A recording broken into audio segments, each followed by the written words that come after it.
Every year, I sort of struggled to find the right gifts for my dad for Father's Day. Whatever I could come up with could never be enough. Yet I persevered and tried to find something that he could use and that he would like. I mean, what do you buy a man who lived such an exemplary life? Dad was a family man, a community servant, an American patriot and a friend to all. Dad was a gentleman who I've been told never had anyone say a bad thing about him. My parents really were special human beings. As I've said before, Dad lost his right leg in World War II when he stormed a beach in northern France, engaged the enemy, then stepped on a landmine. Mom was born with polio and wore a brace of leather and steel on her left leg. Neither Mom or Dad were the least bit hindered by their disability. But I will never forget the way my mother and father walked. Dad wore a big wooden leg that required him to walk with a very pronounced limp. He wore that big leg for most of his life.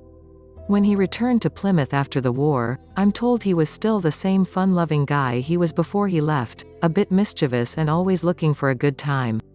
And he went to work, once he got that wooden leg. He worked at Leslie Fay for almost 30 years before he had a stroke and had to retire. As clear as I can still see him walking with that limp and that wooden leg, that's surely not all I remember about my dad.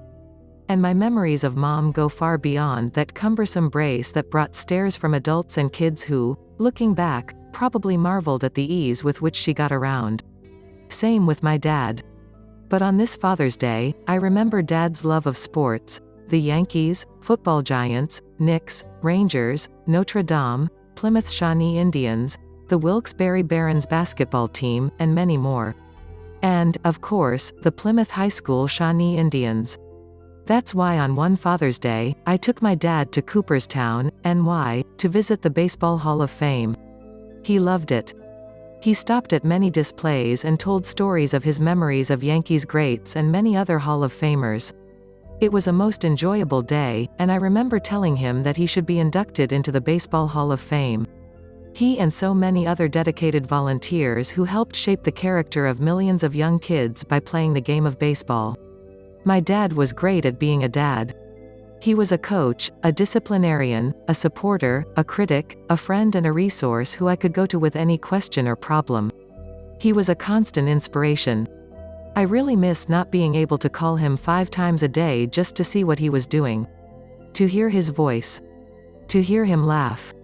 To sit with him and watch a Western on TV and quietly chuckle when he dodged punches thrown by one of the Cartwright boys on Bonanza or by Marshal Matt Dillon on Gunsmoke. I also got a kick out of the fact that Dad loved to watch the Golden Girls. He would sit there and laugh from start to finish.